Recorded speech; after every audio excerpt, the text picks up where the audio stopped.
Welcome viewers to my channel Real Learning with Guruji। आज हम पढ़ने जा रहे हैं डिटर्मिनर्स।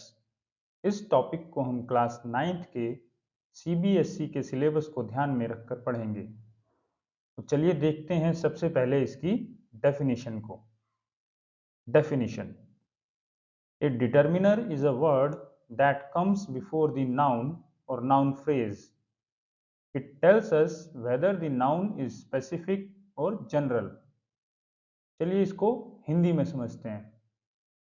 डिटर्मिनर वह शब्द है जो किसी नाउन या नाउन फ्रेज के पहले आता है।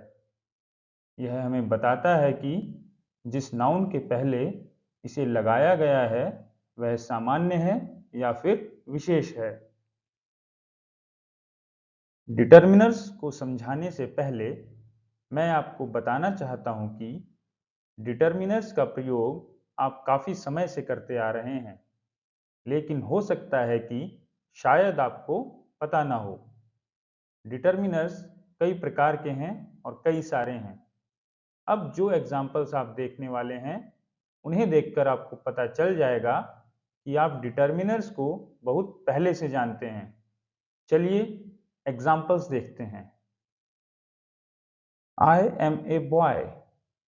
इस सेंटेंस में ए एक डिटर्मिनर है। My father is an engineer. इस सेंटेंस में एन एक डिटर्मिनर है।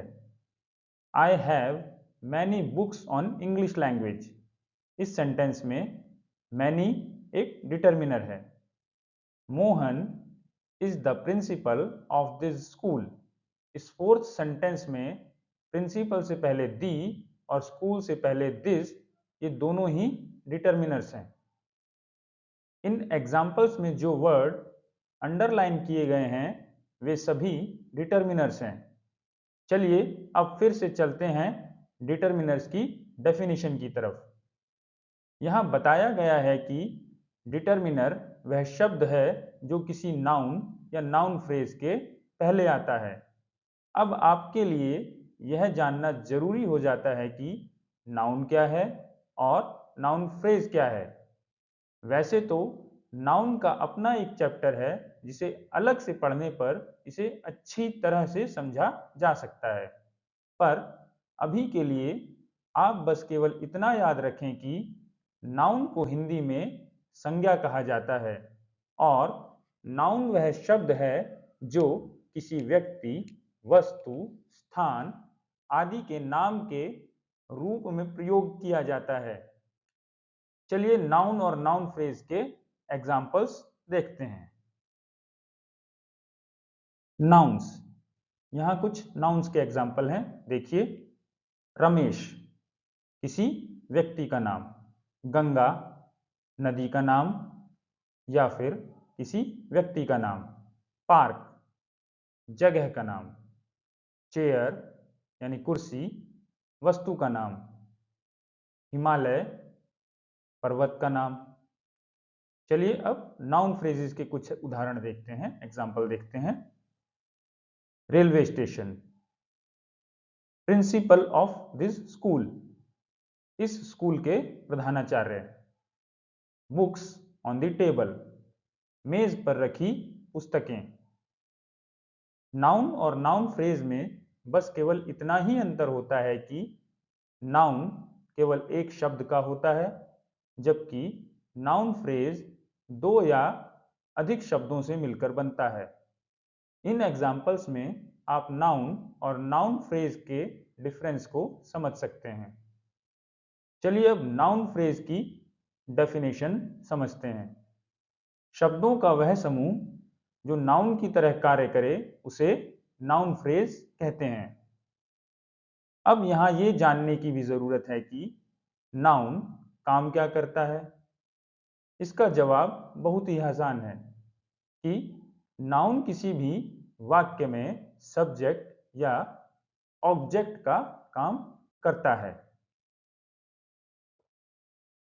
डिटर्मिनर्स की डेफिनेशन का आधा तो हम समझ चुके हैं कि यह नाउन से पहले आता है।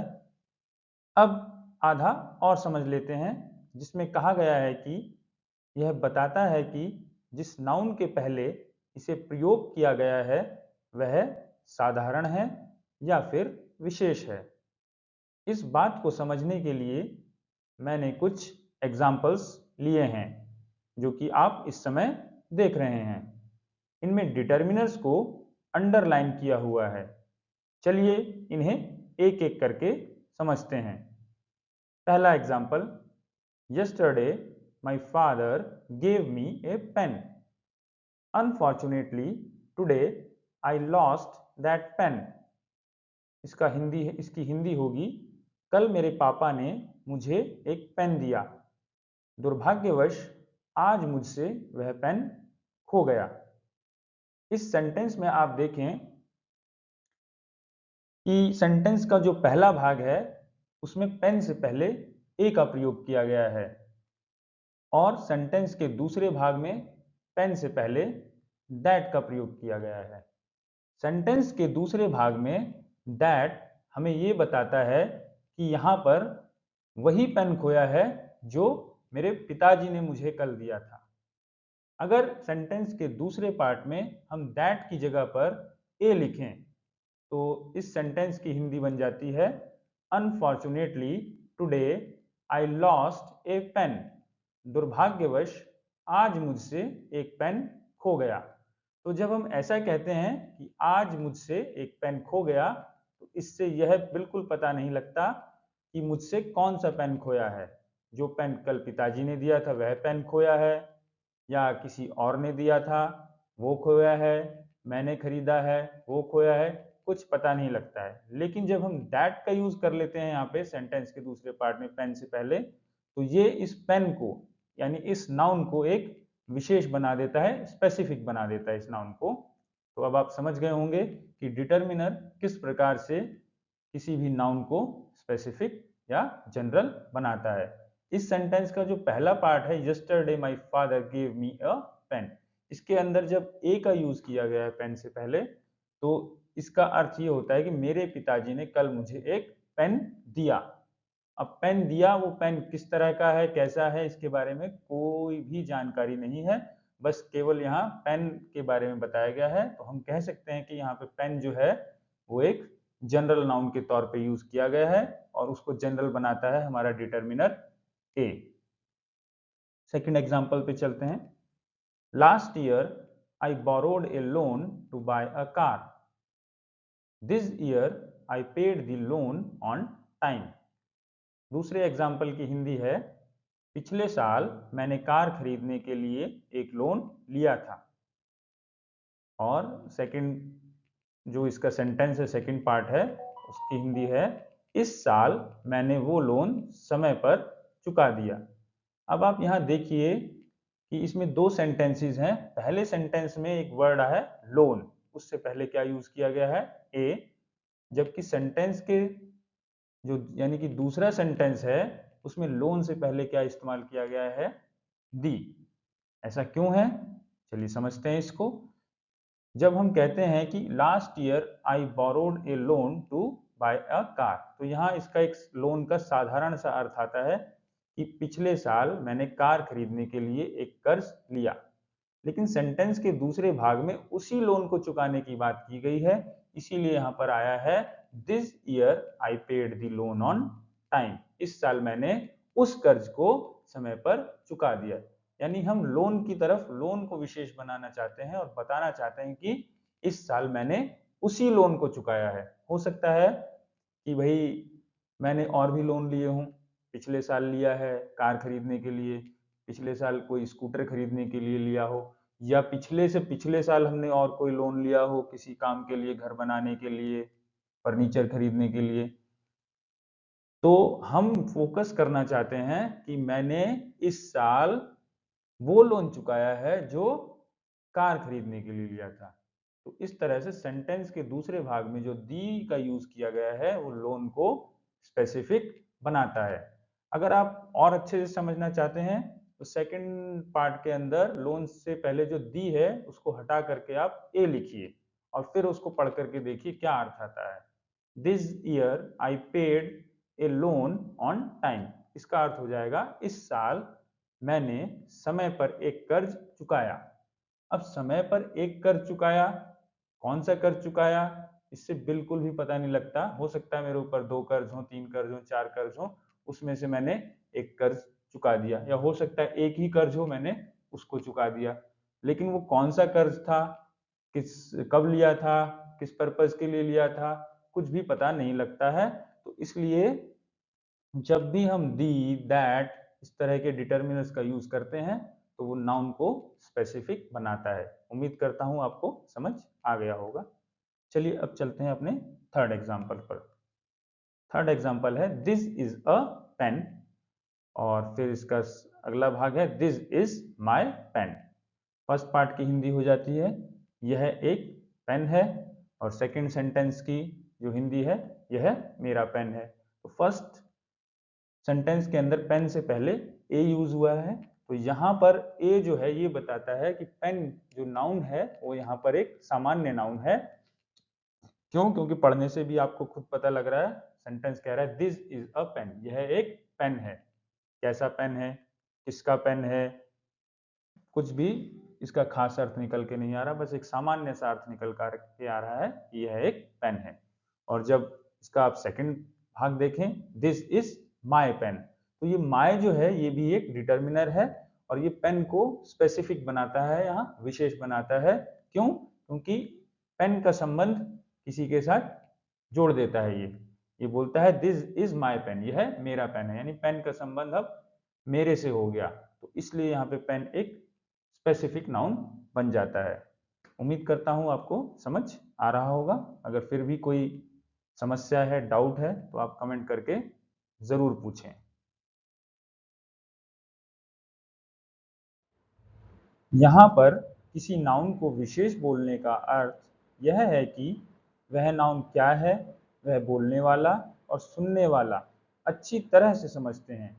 मान लीजिए कि मैं अपने पिताजी से कहता हूँ कि I have passed the exam, यानी कि मैंने परीक्षा पास कर ली है, तो पिताजी समझ जाएंगे कि मैंने कौन सी परीक्षा पास की है।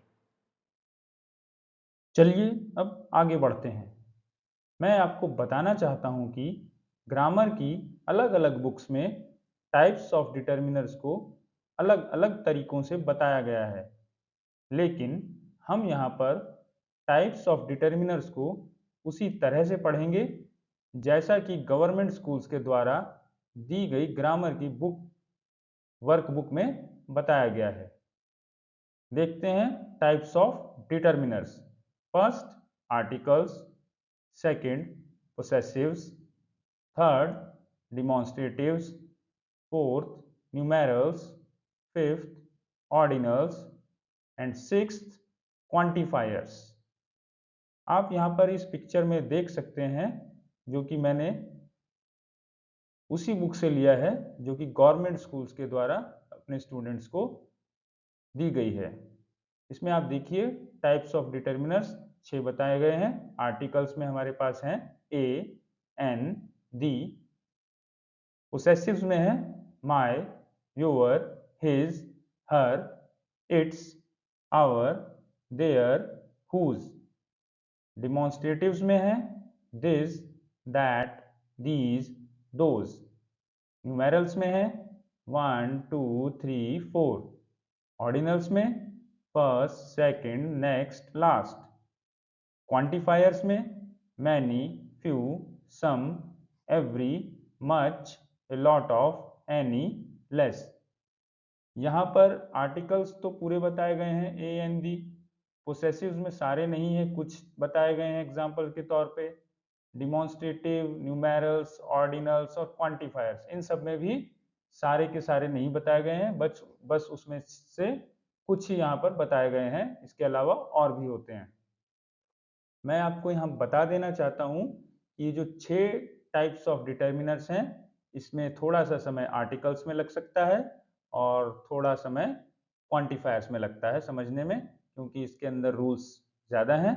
और बाकी के जो हैं second, third, fourth and fifth, इनमें बहुत ज़्यादा समय नहीं लगता है, क्योंकि इसमें रूल्स काफ़ी कम हैं। चलिए आगे बढ़ते हैं। चलिए सबसे पहले पढ़ते हैं आर्टिकल्स। आर्टिकल्स को हम दो पार्ट्स में डिवाइड कर सकते हैं, एक इंडेफिनिट और दूसरा डेफिनिट। इनडेफिनिट आर्टिकल्स में दो आर्टिकल आते हैं, ए और एन, और डेफिनिट आर्टिकल में हमारे पास आता है दी। इनडेफिनिट आर्टिकल्स को समझने से पहले इंग्लिश में कॉन्सोनेंट और वॉवेल लेटर्स को समझना जरूरी है। हम सब जानते हैं कि इंग्लिश अल्फाबेट में कुल 26 लेटर्स यानी अक्षर हैं, जो कि ए से जेड तक हैं। इनमें 5 लेटर्स ए, ई, आई, ओ और यू को वॉवेल्स कहते हैं और बाकी के 21 लेटर्स को कॉन्सोनेंट कहते हैं। आर्टिकल्स ए और एन के यूज को समझने के लिए हिंदी भाषा के वॉवेल्स और कॉन्सोनेंट्स को समझना भी बहुत जरूरी है। हिंदी भाषा में वॉवेल्स को स्वर और कॉन्सोनेंट्स को व्यंजन कहते हैं। हिंदी भाषा के स्वर हैं अ, आ, इ, ए, ओ, औ, अं, अह, और व्यंजन है बाकी के सभी अक्षर, जैसे क, ख, ग, च, ट, त, न, प, ल आदि। हिंदी वर्णमाला में हम छोटी क्लास में अ से ज्ञ तक पढ़ते हैं। तो अ से ज्ञ तक में जो अ से लेकर अह तक है वे सभी स्वर कहलाते हैं, और क से लेके बाकी के जो ज्ञ तक हैं वो सभी व्यंजन कहलाते हैं। चलिए आगे बढ़ते हैं। ए और एन इन दोनों आर्टिकल्स का सामान्यतः अर्थ होता है एक, और इनका प्रयोग किसी भी इंग्लिश शब्द के पहले इस आधार पर किया जाता है कि उसके उच्चारण यानी बोलने पर मुख से निकलने वाली ध्वनि हिंदी भाषा की व्यंजन ध्वनि है या स्वर ध्वनि। अगर यह ध्वनि स्वर होगी तो एन का प्रयोग करते हैं, और अगर यह ध्वनि व्यंजन होगी तो ए का प्रयोग करते हैं। आप यहाँ पर गौर करें कि मैंने कहा है जिस शब्द के उच्चारण पर हिंदी भाषा की व्यंजन या स्वर ध्वनि, तो हमें इंग्लिश के जो कॉन्सोनेंट्स और वॉवेल्स हैं उन पर बिल्कुल ध्यान नहीं देना है। हमें बस केवल ये ध्यान देना है कि शब्द को बोलते समय हमारे मुंह से जो पहला अक्षर बाहर आ रहा है वह हिंदी भाषा का स्वर है या फिर हिंदी भाषा का व्यंजन है। अगर हिंदी भाषा का स्वर है तो हम उस शब्द के पहले एन का प्रयोग करेंगे, और अगर मुंह से निकलने वाला पहला अक्षर हिंदी भाषा का व्यंजन है तो हम ए का प्रयोग करेंगे। यहाँ पर आपको बात थोड़ी विचित्र लग रही होगी कि हम सीख तो रहे हैं इंग्लिश के टॉपिक का डिटर्मिनर, इंग्लिश लैंग्वेज को सीख रहे हैं, और उसके यूज के लिए हम हिंदी का सहारा ले रहे हैं। मैं भी सोचता हूँ इस बारे में कई बार, लेकिन इसका आंसर मुझे नहीं मिला कि ऐसा क्यों हो रहा है। चलिए आप भी इस पे ज़्यादा मत सोचिए, बस इसको यूज़ कैसे करना है उस पर ध्यान दीजिए, और यहाँ ये ध्यान दीजिए कि हिंदी हमारी यहाँ पर कितनी मदद कर रही है। चलिए अब एग्जाम्पल देखते हैं जिससे आपको सब क्लियर हो जाएगा। पहला एग्जाम्पल है पेन। जब हम पेन बोलते हैं तो हमारे मुंह से पहला जो अक्षर है वो क्या निकलता है बाहर, प। मात्रा को ध्यान ना दें आप, प। तो प जो है वो क्या है, एक व्यंजन है। प ध्वनि जो है वो है व्यंजन ध्वनि हिंदी भाषा की, तो इसलिए पेन से पहले ए आएगा। इसी तरह कार, डॉल, गोट, ब्यूटीफुल, वाइज मैन, इन सभी से पहले हमारे मुंह से व्यंजन ध्वनि बाहर आती है। बोलते समय सबसे पहले व्यंजन अक्षर बाहर आता है, इसलिए इन सभी के पहले ए का इस्तेमाल किया गया है। आगे देखिए आप, 7वां जो हमारा एग्जाम्पल है, ए यूनिवर्सिटी, यानी यूनिवर्सिटी से पहले यहां पर ए का प्रयोग किया गया है। ऐसा क्यों है? क्योंकि यूनिवर्सिटी जब हम बोलते हैं तो यहां भी हमारे मुंह से पहला जो अक्षर है यू, वो हिंदी भाषा का एक व्यंजन है, यह जो है एक व्यंजन है, इसलिए यूनिवर्सिटी से पहले ए आएगा। बहुत बच्चे यहाँ पर कंफ्यूज हो जाते हैं कि जो यू है वो वॉवेल है, यानी इंग्लिश लैंग्वेज का एक वॉवेल है। जो 5 वॉवेल है ए ई आई ओ यू, उसमें से यू क्या है? एक वॉवेल है, और वॉवेल से स्टार्ट हो रहा है हमारा वर्ड यूनिवर्सिटी, तो इसके पहले एन लगाया जाए। तो ये बिल्कुल गलत है, ऐसी गलती आप बिल्कुल ना करें। यूनिवर्सिटी के पहले ए आएगा।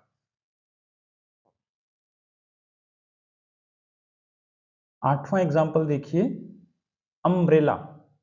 अम्ब्रेला जब हम बोलते हैं तो हमारे मुंह से सबसे पहला जो अक्षर निकलता है वो है अ, और अ क्या है? एक स्वर है हिंदी भाषा का। तो हिंदी भाषा का स्वर है, तो अम्ब्रेला के पहले क्या आएगा? एन आएगा। नेक्स्ट एग्जांपल 9th देखिए, वन आइड मैन, यानी एक आंख वाला व्यक्ति या एक आंख वाला आदमी कहेंगे। व्यक्ति तो कोई भी हो सकता है, स्त्री को भी हम व्यक्ति कहते हैं। तो ए वन आइड मैन, एक आंख वाला आदमी। तो यहाँ पे ए का यूज होगा वन आइड से पहले। क्यों?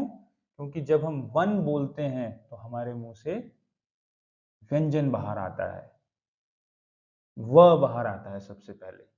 तो व्यंजन आता है तो हमें ए का यूज करना है। आगे चलते हैं हम 10वां एग्जाम्पल, एम ए स्टूडेंट। तो जब एम बोलते हैं हम, एम, तो सबसे पहले हमारे मुंह से क्या बाहर आता है? ए। तो जब ए बाहर आ रहा है, और ए क्या है? एक स्वर है हिंदी भाषा का, तो हमें एम ए स्टूडेंट से पहले एन का यूज करना है। नेक्स्ट एग्जाम्पल देखिए, अ यूरोपियन कंट्री। तो यहाँ जो यूरोपियन है, यहाँ भी हमारे मुंह से क्या ध्वनि बाहर आ रही है? पहले हिंदी भाषा का एक व्यंजन य बाहर आता है यूरोपियन बोलते समय, इसलिए यूरोपियन से पहले भी ए का यूज करेंगे। उम्मीद करता हूं कि आप समझ गए होंगे।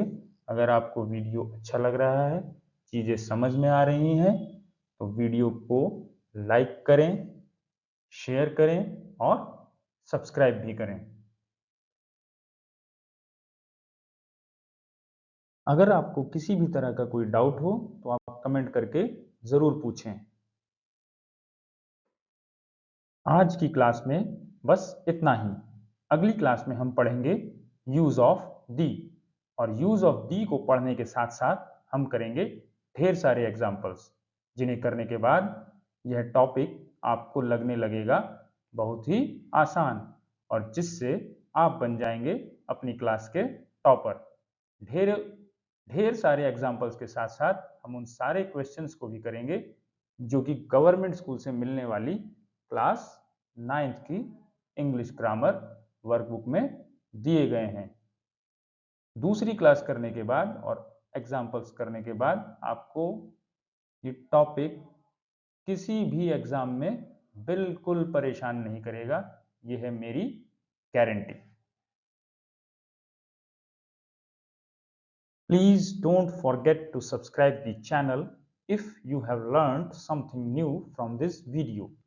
अगर आपने इस वीडियो में कुछ नया सीखा है तो चैनल को अभी सब्सक्राइब कर लें, ताकि आने वाली सारी वीडियोस आपको टाइम पर मिलती रहें और आप हर बार कुछ नया सीखते रहें। Thank you for watching.